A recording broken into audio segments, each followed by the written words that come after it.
안녕하셨습니까? 오늘은 창세기 31장의 말씀과 함께 은혜의 시간을 나누도록 하겠습니다. 먼저 창세기 1장부터 5절까지의 말씀을 보겠습니다. 야곱이 라반의 아들들이 하는 말을 들은즉 야곱이 우리 아버지 소유를 다 빼앗고 우리 아버지의 소유로 말미암아 이 모든 재물을 모았다 하는지라. 야곱이 라반의 안색을 본즉 자기에게 대하여 전과 같이 아니하더라. 여호와께서 야곱에게 이르시되 네 조상의 땅 네 족속에게로 돌아가라. 내가 너와 함께 있으리라 하신지라. 야곱이 사람을 보내어 라헬과 레아를 자기 양떼가 있는 들로 불러다가 그들에게 이르되 내가 그대들의 아버지의 안색을 본즉 내게 대하여 전과 같이 아니하도다. 그러할지라도 내 아버지의 하나님은 나와 함께 계셨느니라. 야곱은 하란 땅에서 20년간 라반의 집에서 피난하듯 살면서 일해 왔습니다. 이제는 하나님의 인도하심에 따라서 고향 가나안 땅으로 돌아가야 할 시점에 이르는 것 같죠. 외적으로는 라반과 그 아들들의 적대적 태도가 야곱의 마음을 아프게 했을 것입니다. 그리고 내적으로는 하나님의 부르심이 야곱을 움직이게 하는 것이죠.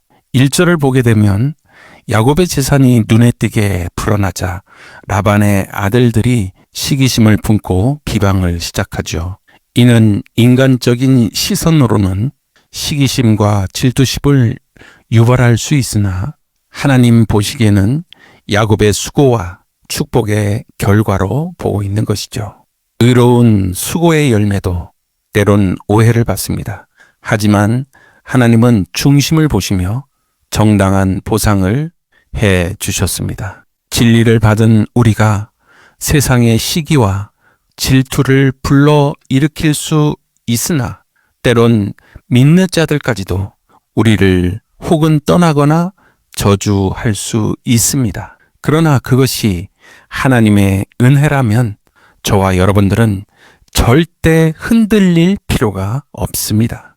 이제 라반은 야곱을 더 이상 호의적으로 바라보고 있지 않는 장면이죠. 이는 하나님의 섭리 가운데 야곱이 하란 땅에서 떠나야 할 때가 되었음을 보여주는 외적 신호이기도 합니다. 하나님께서는 약속한 자손의 계보를 이방 땅에서가 아닌 약속의 땅 가나안에서 이어가도록 인도하시는 것이죠. 그 말씀이 3절에 나와 있죠. 하나님의 직접적인 명령이 야곱에게 임합니다. 네 조상 땅, 네 족속에게로 돌아가라. 내가 너와 함께 있으리라. 이제 떠나야 할 시점에 대해 하나님께서 직접 말씀하시는 장면이죠.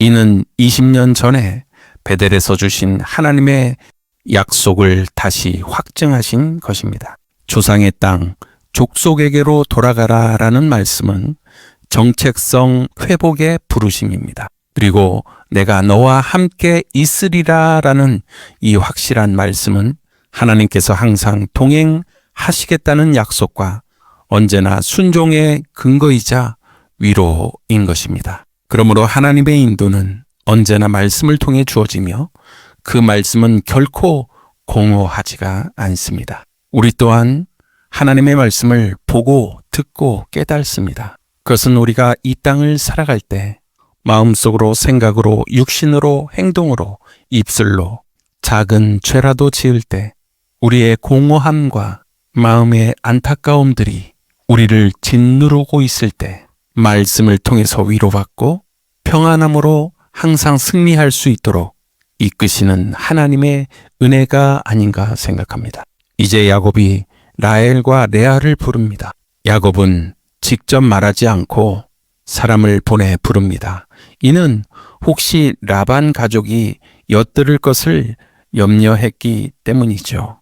중요한 결정을 알릴 때 상황과 환경을 고려해서 신중하게 접근하는 야곱의 성숙한 판단이 드러납니다. 우리 또한 말을 할 때 상대방에게 실수가 되지 않는가, 마음의 상처를 받지 않는가, 서로 아는 사람일수록 더욱 신중한 마음을 가지고 말을 해야 합니다. 나 또한 상대방이 말을 잘못하게 되면 오래도록 상처를 받는 것과 같지. 그러므로 믿는 사람일수록 더욱 말과 행동을 잘 해야 할 것 같습니다. 이제 야곱은 그들에게 말을 합니다. 내가 그대들의 아버지의 안색을 본즉 내게 대하여 전과 같지 아니하도다. 그러할지라도 내 아버지의 하나님은 나와 함께 계시느니라. 사람의 눈은 차가워졌으나 하나님의 손은 따뜻하게 함께 하고 계심을 고백하는 장면이죠. 이는 야곱이 이삭, 아브라함의 신앙을 이제 자기 신앙의 고백으로 전환하는 장면입니다. 그러므로 야곱은 이제 환경보다 하나님의 동행을 더 신뢰하게 되었으며 그 믿음을 가족에게도 간증합니다. 하나님이 함께 하셨던 증거들을 삶을 통해 드러내고 고백할 때 가족도 하나님의 뜻에 마음을 열 수 있습니다. 진리의 말씀을 받은 우리 하나님의 백성들은 사람이 나를 어떻게 생각하느냐보다 하나님께서 나를 어떻게 바라보시느냐에 초점을 맞추면 그 주변의 상황도 하나님께서 합력하여 선을 이루어 주실 것입니다. 이제 6절부터 10절까지의 말씀을 보겠습니다. 그대들도 알거니와 내가 힘을 다하여 그대들의 아버지를 섬겼거늘 그대들의 아버지가 나를 속여 품삯을 10번이나 변경하였느니라. 그러나 하나님이 그를 막으사 나를 해치지 못하게 하셨으며 그가 이르기를 점 있는 것이 네 싹이 되리라 하면 온 양떼가 나은 것이 점 있는 것이요 또 얼룩무늬 있는 것이 네 싹이 되리라 하면 온 양떼가 나은 것이 얼룩무늬 있는 것이니 하나님이 이같이 그대들의 아버지의 가축을 빼앗아 내게 주셨느니라. 그 양떼가 꿈에 눈을 들어보니 양떼를 탄 순양은 다 얼룩무늬 있는 것과 점 있는 것과 아롱진 것이었더라. 6절 말씀 가운데 힘을 다하여라는 이 백홀, 코히라는 뜻은 직역하면 온 힘을 다하여 또는 숨이 차도록 일했다는 표현입니다. 자신의 체력과 에너지, 능력을 포함한 전 인격적 수고를 뜻합니다. 그리고 섬겼거늘이라는 이 히브리어의 아바드라는 뜻은 종이 주인을 섬기는 노예적 충성의 의미로 사용되며 야곱은 비록 사위였지만 철저히 종처럼 일했습니다. 이는 단지 인간적 성실함이 아니라 하나님 앞에서의 영적 정직함과 충성을 보여주는 표현입니다. 이 말씀을 바라볼 때 우리가 신앙 생활을 한다는 것은 단지 누구에게 보이게 하기 위해서 신앙 생활을 하는 것이 아니라 보이지 않는 하나님께서 우리의 중심을 보고 계심으로 말미암아 온 힘을 다하여 숨이 차도록 자신의 체력과 에너지와 능력을 포함하여 최선을 다하는 것이 신앙 생활이죠. 하나님의 백성들은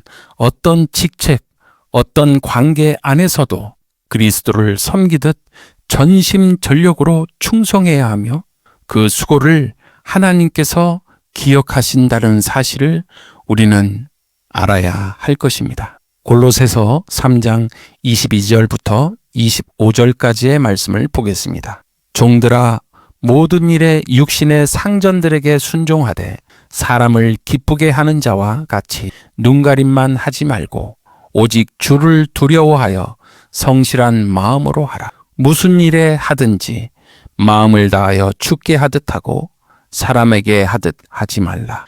이는 기업의 상을 주께 받은 줄 아나니 너희는 주 그리스도를 섬기느니라. 불의를 행하는 자는 불의의 보응을 받으리니 주는 사람을 외모로 취하심이 없느니라.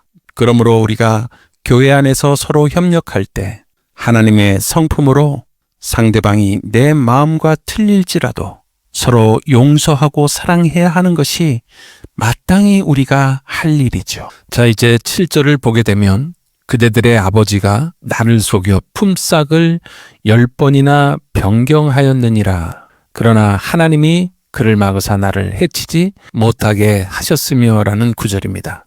여기서 소교의 헤텔은 속이기 위해 모든 수단과 계략을 동원했다는 강한 의미이죠. 즉 단순한 변경이 아니라 악의적인 교묘함이 섞여 있었다는 말입니다. 그것이 10번이라고 하는 매우 자주 반복해서라는 의미이고 수시로 계약을 바꿨다는 말이기도 합니다. 그런데 여기서 반복되는 이 라반의 불의에도 불구하고 하나님께서 그를 막으사 적극적인 간섭과 보존하심을 강조하는 장면이기도 합니다. 고난과 착취 속에서도 하나님의 보호는 지속되고 있으며 이는 하나님의 언약 백성에 대한 일관된 보호 전략이기도 하죠.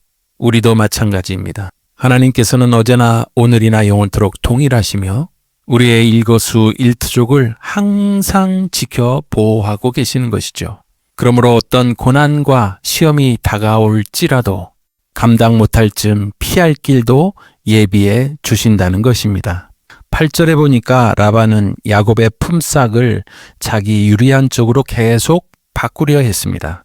그럼에도 불구하고 하나님은 매번 야곱에게 유리한 결과가 나오도록 양떼 번식을 이끄셨습니다. 이 구절은 단순한 번식 현상이 아니라 초자연적인 하나님의 주권적 개입을 서술하는 증거이기도 합니다. 아무리 인간의 술수와 계산을 할지라도 하나님은 무력화시키시며 하나님의 언약은 자연 질서 위에서도 우선이 되는 것입니다. 9절 말씀에 보면 하나님이 이같이 그대들의 아버지 가축을 빼앗아 내게 주셨느니라 라는 이 빼앗아의 나찰이라는 히브리어는 단순한 탈취가 아닌 구출, 회복의 의미이죠. 이는 하나님께서 공의로운 심판적 회복을 의미하는 것입니다. 즉 야곱의 노력과 하나님의 은혜가 합쳐져서 이루어진 정당한 소유의 회복인 것이죠. 야곱의 이러한 모든 일들은 그저 기술이나 환경의 산물이 아니라 명백히 하나님의 은혜로운 개입의 결과인 것입니다. 10절에는 하나님께서 꿈을 통해 번식의 주권 또한 자신에게 있음을 계시하셨기 때문에 야곱은 영적인 눈을 들어 하나님의 계획을 계속 바라보고 있는 것이죠. 점있고 얼룩진 순양들만 교미했다는 것은 생식의 과정 자체를 하나님께서 의도적으로 조정하신 증거이기도 합니다. 그러므로 하나님의 인도하심은 삶의 은밀한 부분까지도 주권 아래 있음을 확증하며 야곱은 점점 더 그 하나님을 신뢰의 대상으로 생각하고 믿고 의지하며 인식하게 됩니다. 자, 이제 11절부터 21절까지의 말씀을 보겠습니다. 꿈에 하나님의 사자가 내게 말씀하시기를 야곱아 하기로 내가 대답하기를 여기 있나이다 하매 이르시되 네 눈을 들어 보라 양떼를 탄 순양은 다 얼룩무늬 있는 것, 점 있는 것과 아롱진 것이니라. 라반이 네게 행한 모든 것을 내가 보았노라. 나는 베델의 하나님이라. 네가 거기서 기둥에 기름을 붓고 거기서 내게 서원하였으니 지금 일어나 이곳을 떠나서 네 출생지로 돌아가라 하셨느니라. 라헬과 레아가 그에게 대답하여 이르되 우리가 우리 아버지 집에서 무슨 분깃이나 유산이 있으리요. 아버지가 우리를 팔고 우리의 돈을 다 먹어버렸으니 아버지가 우리를 외국인처럼 여기는 것이 아닌가. 하나님이 우리 아버지에게서 취하여 가신 재물은 우리와 우리 자식의 것이니 이제 하나님이 당신에게 이르신 일을 다 준행하라. 야곱이 일어나 자식과 아내들을 낙타들에게 태우고 그 모든 가축과 모든 소유물 곧 그가 밧단 아람에서 모은 가축을 이끌고 가나안 땅에 있는 그의 아버지 이삭에게로 가려할세. 그때 라반이 양털을 깎으러 갔으므로 라헬은 그의 아버지의 드라빔을 도둑질하고 야곱은 그 거취를 아람 사람 라반에게 말하지 아니하고 가만히 떠났더라.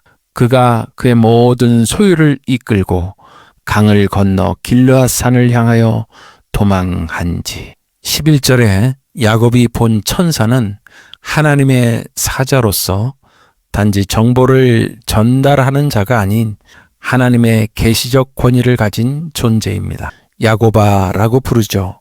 여기 있나이다.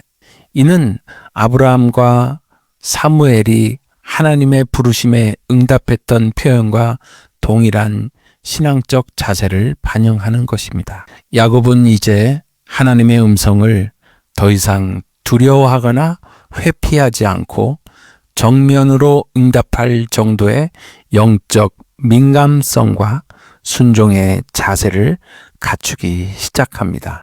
이처럼 우리가 하나님의 진리의 말씀과 항상 가까이 하고 순종하게 되면 하나님과 교제의 시간, 기도의 시간이 길어지게 되고, 그러다 보면 어떠한 고난과 아픔과 슬픔이 다가올지라도 전혀 문제로 여기지 아니하고 지혜롭게 대처할 수 있도록 알게 해주시고 깨닫게 해주셔서 두려워하거나 회피하지 않고 정면으로 헤쳐나갈 수 있도록 믿음의 자신감을 불어주시는 것이지요. 12절에는 네 눈을 들어 보라라고 말씀하십니다. 소망을 잃지 말라는 하나님의 적극적인 격려입니다. 하나님의 도우심은 눈을 들어 현실 너머의 영적 실제를 보게 하심에서 시작되는 것입니다. 또한 내가 보았노라라는 이 말씀은 하나님께서 야곱이 겪는 모든 부당함을 결코 무시하지 않으시며 의인의 억울함을 기억하고 판단하시는 공의의 하나님이심을 다시 한번 강조하는 그러한 내용이기도 합니다.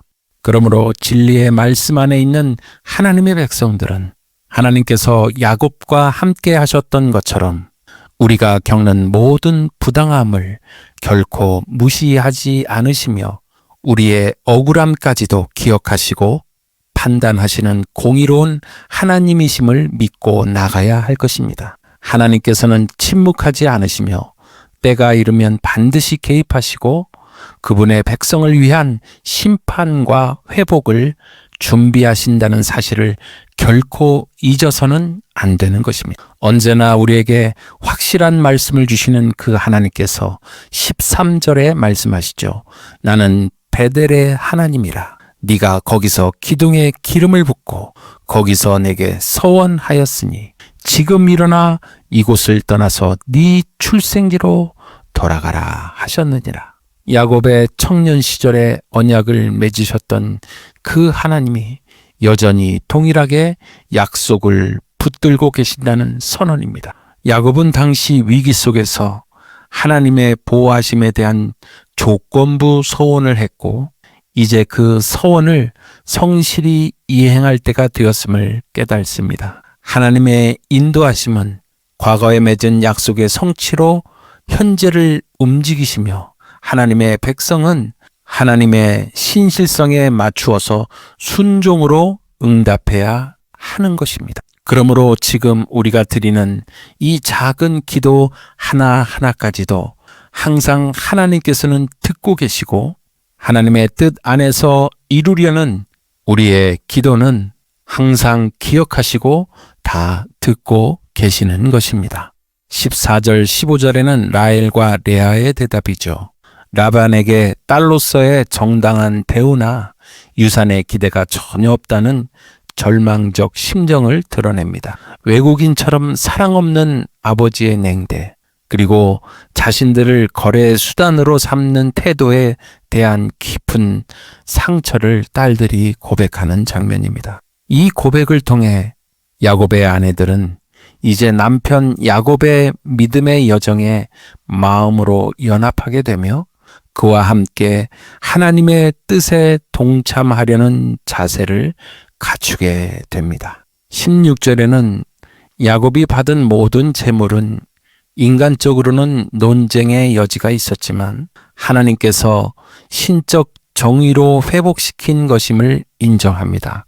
준행하라라는 아내들의 말은 단순한 동의가 아니라 믿음의 응답이며 남편 야곱에게 용기를 북돋워주는 영적 지지이기도 합니다.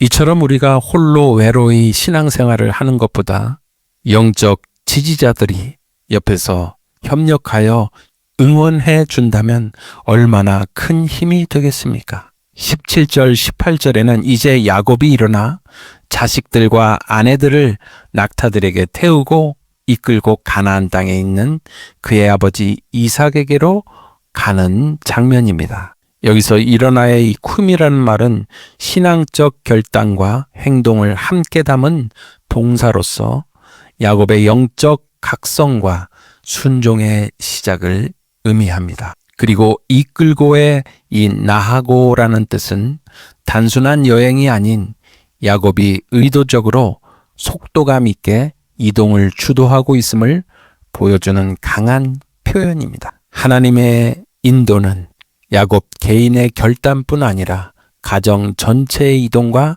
미래까지 포함하는 포괄적 인도하심이라고 보면 되는 것이죠.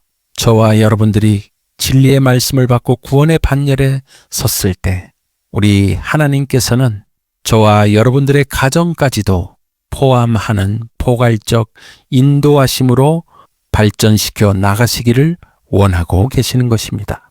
19절에는 라반이 양털을 깎으러 갈 때 라헬은 그의 틈을 타서 그의 아버지의 드라빔을 도둑질하는 장면이죠. 여기서 드라빔은 단순한 우상이 아닌 상속권과 가문의 지도권의 상징물이기도 했습니다. 이 라헬의 행동을 통해서 라반과의 갈등의 핵심 원인이 되었고 야곱 가족 내에 남아있는 혼합된 신앙과 정체성의 과제를 암시해 주기도 합니다. 야곱 또한 그 거취를 아람 사람 라반에게 말하지 아니하고 가만히 떠납니다. 그리고 강을 건너 길르앗 산을 향하여 도망하죠. 사실 가만히 떠났다라는 이 말은 단순한 도망이 아니라 불의한 억압자에게서 벗어나려는 해방의 서사로 해석될 수 있습니다.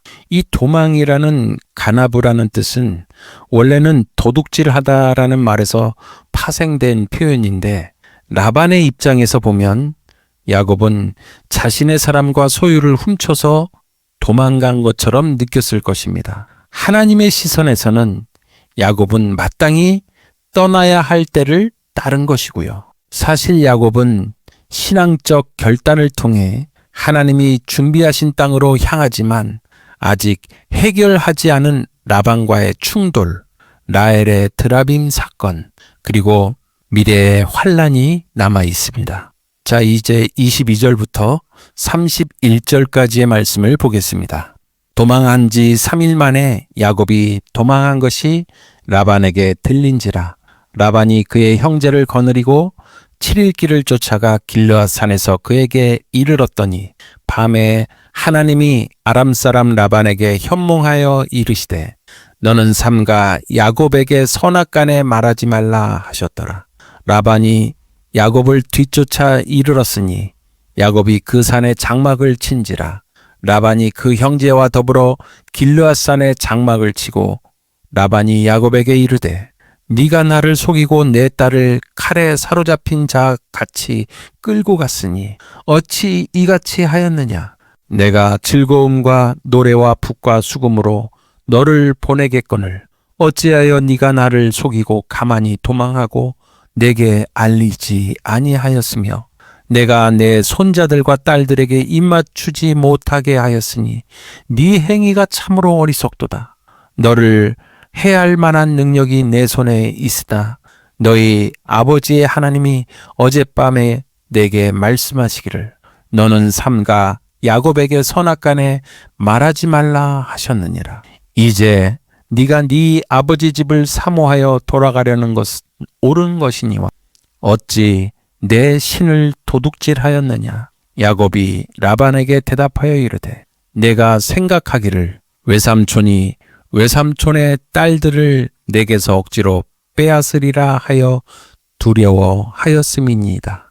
이제 야곱의 도피가 공식적으로 발각되었고 드라빔 도난 사건과 함께 라반의 분노가 현실화되기 시작합니다. 23절에는 7일 길을 쫓아갔다고 했는데 약 490km, 서울과 아마 부산 거리 정도 되겠죠.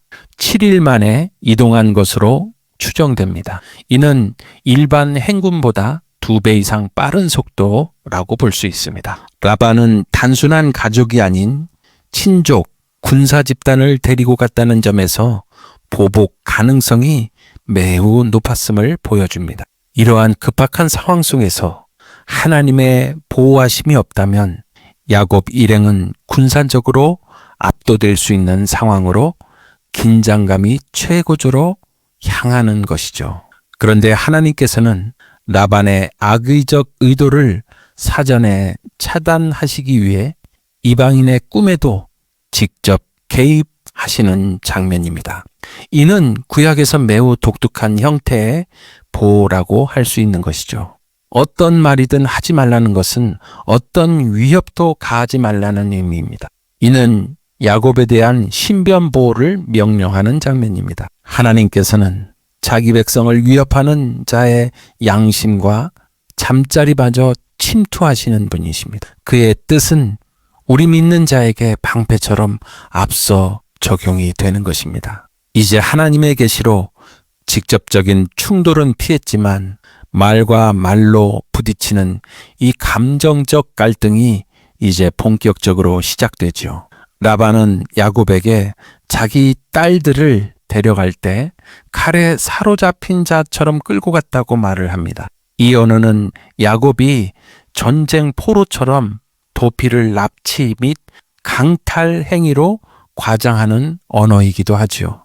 라반은 자신의 딸들이 자발적으로 야곱을 따랐다는 사실을 외면한 채 과거의 권위로 상황을 재해석하려는 시도를 보입니다. 그러면서 내가 즐거움과 노래와 북과 수금으로 너를 보내겠거늘 이라는 말을 하지요. 사실 여러 번 기회가 있었지만 라반은 그렇게 하질 않았죠. 그러므로 라반은 자기 위주로 상황을 포장하며 야곱의 도피가 불필요했음을 강조하려는 심리적 공격을 계속 가합니다.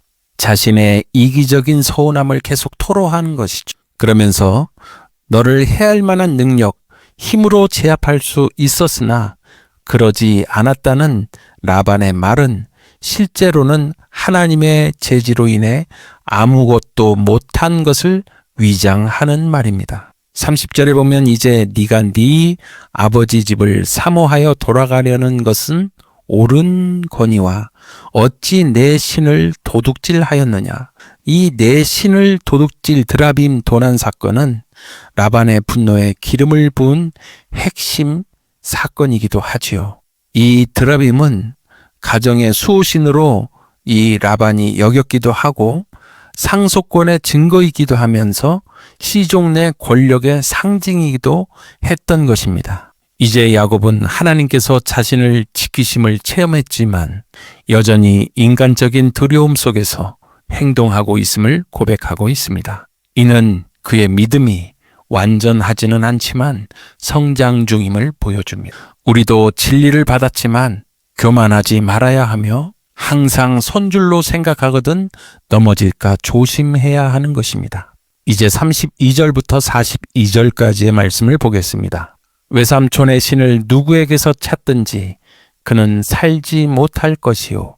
우리 형제들 앞에서 무엇이든지 외삼촌의 것이 발견되거든 외삼촌에게로 가져가소서 하니 야곱은 라헬이 그것을 도둑질한 줄을 알지 못함이었더라. 라반이 야곱의 장막에 들어가 레아의 장막에 들어가고 두 여종의 장막에 들어갔으나 찾지 못하고 레아의 장막에서 나와 라헬의 장막에서 들어가매 라헬이 그 드라빔을 가져 낙타 안장 아래 놓고 그 위에 앉은지라. 라반이 그 장막에서 찾다가 찾아내지 못하매 라헬이 그의 아버지에게 이르되 마침 생리가 있어 일어나서 영접할 수 없사오니 내 주는 노하지 마소서 하니라. 라반이 그 드라빔을 두루 찾다가 찾아내지 못한지라. 야곱이 노하여 라반을 책망할세.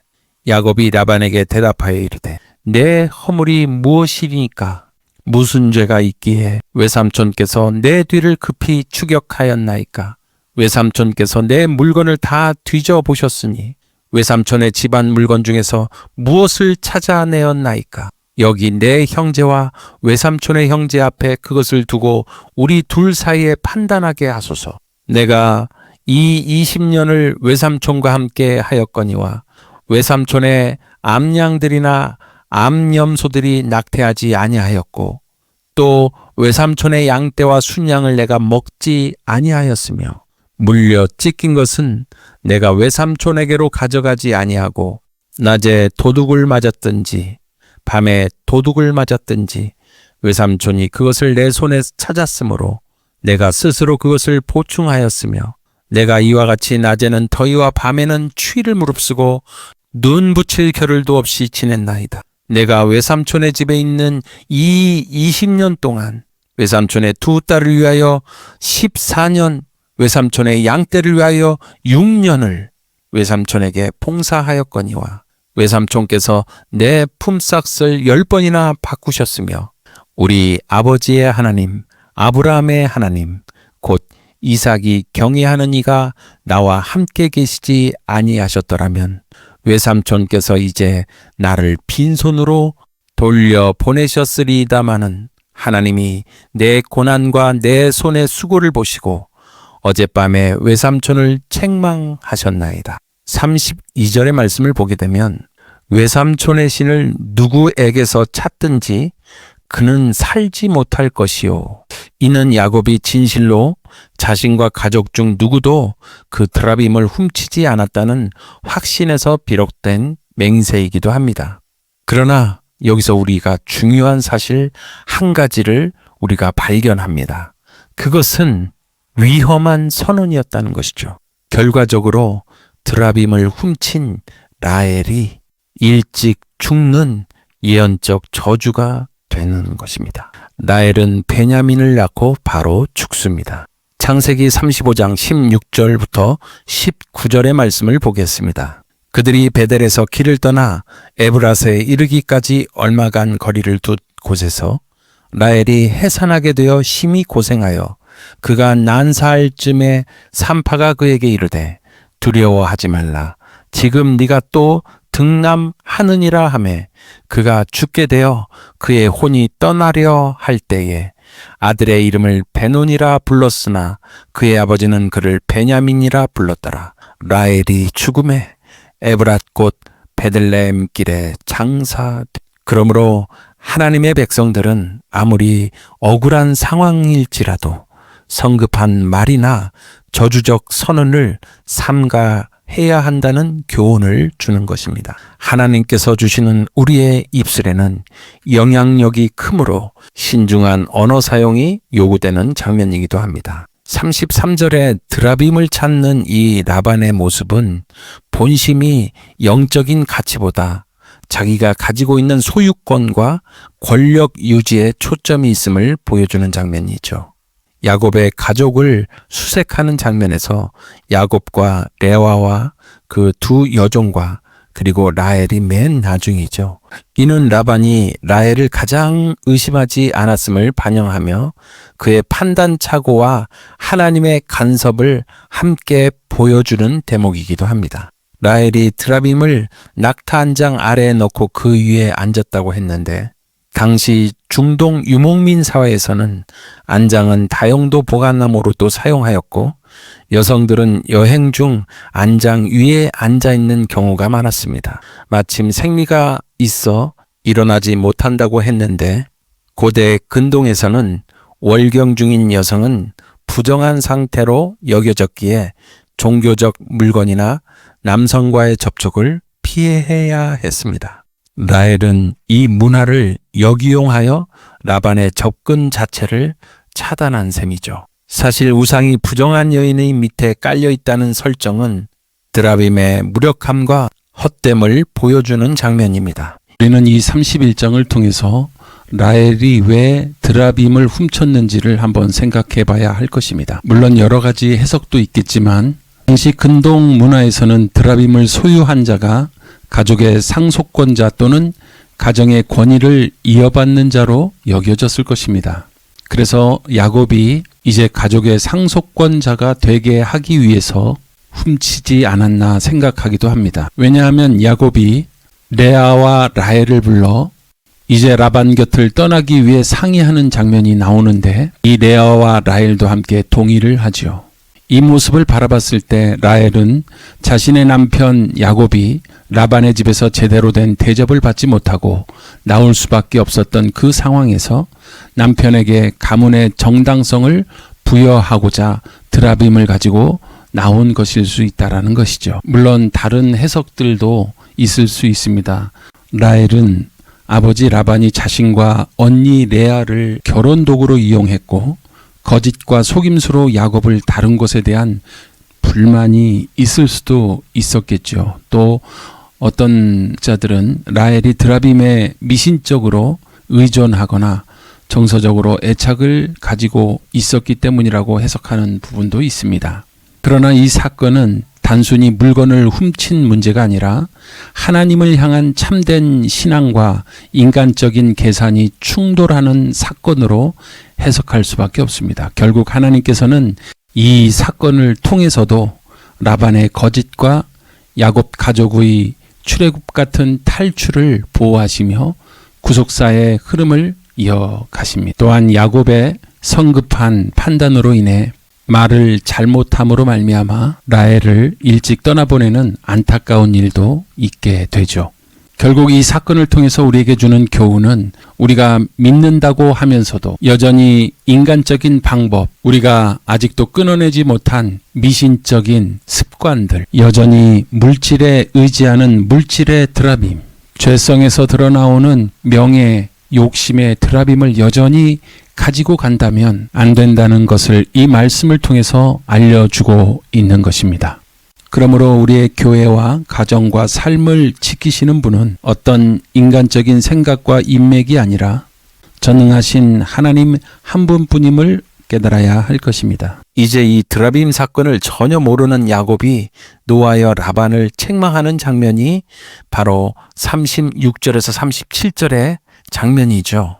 이 노하여의 히브리어의 이하르라는 뜻은 빨갛게 됐다라는 말입니다. 즉 화가 나서 얼굴이 울그락불그락 됐다는 말이죠. 야곱이 범죄인 취급을 받은 것에 대한 격분을 담고 있습니다. 처음에는 야곱이 침묵했지만 라반의 근거 없는 추궁과 허무한 수색이 끝나자 억울했던 20년의 울분을 마침내 분출하는 장면이기도 하죠. 그리고 야곱은 의무를 넘어서 사랑과 책임으로 일했다는 그 내용을 계속해서 담고 있습니다. 야곱의 삶은 안일한 이방 땅의 체류가 아니라 고통과 눈물의 20년 유배지였음을 드러내는 장면이죠. 이처럼 하나님의 백성은 고난 가운데서도 부지런함과 신실함으로 자신에게 맡겨진 자리에서 성실히 일해야 하며 결국 하나님께서는 그 수고를 기억하고 높여주심을 알게 해주시는 그러한 내용입니다. 자, 이제 43절부터 55절까지의 말씀을 보겠습니다. 라반이 야곱에게 대답하여 이르되 딸들은 내 딸들이요 자식들은 내 자식이요 양떼는 내 양떼요 네가 보는 것은 다 내 것이라. 내가 오늘 내 딸들과 그들이 낳은 자식들에게 무엇을 하겠느냐. 이제 오라. 나와 네가 언약을 맺고 그것으로 너와 나 사이에 증거를 삼을 것이니라.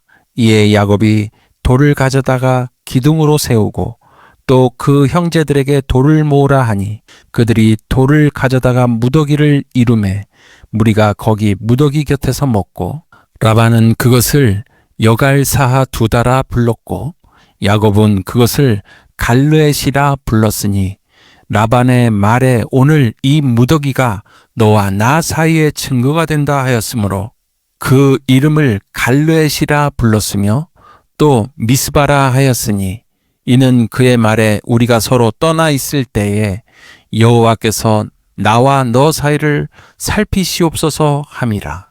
만일 네가 내 딸을 박대하거나 내 딸들 외에 다른 아내들을 맞이하면 우리와 함께할 사람은 없어도 보라, 하나님이 나와 너 사이에 증인이 되시느니라 함이었더라. 라반이 또 야곱에게 이르되 내가 나와 너 사이에 둔 이 무더기를 보라. 또 이 기둥을 보라. 이 무더기가 증거가 되고 이 기둥이 증거가 되나니 내가 이 무더기를 넘어 내게로 가서 해하지 않을 것이요 네가 이 무더기 이 기둥을 넘어 내게로 와서 해하지 아니할 것이. 아브라함의 하나님, 나홀의 하나님, 그들의 조상의 하나님은 우리 사이에 판단하옵소서 하매 야곱이 그의 아버지 이삭이 경외하는 일을 가리켜 맹세하고 야곱이 또 산에서 제사를 드리고 형제들을 불러 떡을 먹이니 그들이 떡을 먹고 산에서 밤을 지내고 라반이 아침에 일찍 일어나 손자들과 딸들에게 입맞추며 그들에게 축복하고 떠나 고향으로 돌아갔더라. 참으로 어찌 보면 원수였던 이 외삼촌 라반과 해피 엔딩으로 끝나는 그러한 장면이기도 합니다. 사실 라반은 처음 자기중심적 항변과 제안을 하게 되지요. 딸도 자식도 재산도 다 자신의 것이라고 주장하지만 이는 인격적 관계를 무시한 소유중심적 사고였고 결국 논리적으로 설득력을 잃게 됩니다. 그리고 그는 서로 간의 언약을 제안하죠. 이는 실제로 드라빔 분실로 인한 상속권 논쟁 방지, 야곱의 복수 가능성 차단, 딸들과 손주들에 대한 심리적 통제 유지를 위한 조치였습니다. 돌기둥과 돌무더기, 증거의 언약은 야곱은 돌기둥을 세워 경계를 표시하고 친족들과 함께 돌무더기를 쌓아 언약의 증표를 삼습니다. 양측은 언약의 장소를 서로 다른 언어로 부르죠. 라반은 아람어로 여갈 사하두다, 야곱은 히브리어로 갈렛이라고 불렀습니다. 미스바는 이 언약의 신적 감시자 되심을 고백하는 이름이죠. 라반은 아브라함과 나홀, 조상들의 신을 함께 거론하며 범신론적 사고를 드러내지만 야곱은 그의 아버지 이삭이 경외하는 하나님으로 맹세하여 여호와 하나님 한 분만을 경배하는 신앙의 정체성을 말하고 있습니다.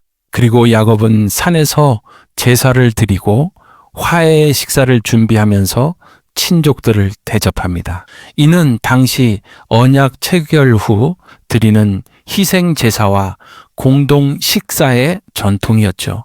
다음날 아침 라반은 딸들과 손주들에게 작별 인사를 하고 축복을 빌며 돌아갑니다. 이후 그는 성경 역사에서 퇴장하고 하나님의 구속사는 야곱의 후손 중심으로 전개가 됩니다. 갈등의 원인, 탐심과 소유권 집착, 그리고 우상 드라빔, 정직하지 못한 라반의 태도, 그리고 라반의 추격과 야곱의 향변, 숨겨진 드라빔 사건, 하나님을 믿는 백성들과 하나님의 말씀을 가르치는 하나님의 종들이 탐심에 집착하고 소유권에 집착하고 물질에 정직하지 못하고 자신의 이익을 위해 상대방을 비방하는 요즘 시대에 우리는 살고 있습니다. 이런 라반의 행동에 살아계신 하나님 한 분만을 의지하고 억울한 일을 당할 때 하나님은 반드시 개입하신다는 사실을 믿고 지금 받는 고난이 있을지라도 우리의 말과 맹세와 행동에 책임을 지며 살아야 한다는 것을 이 31장을 통해서 말씀해 주고 있는 것이지요. 우리의 신앙의 정체성을 더욱 분명히 세워 믿음으로 승리하는 저와 여러분들이 되시기를 간절히 바랍니다. 다음 시간에 뵙겠습니다.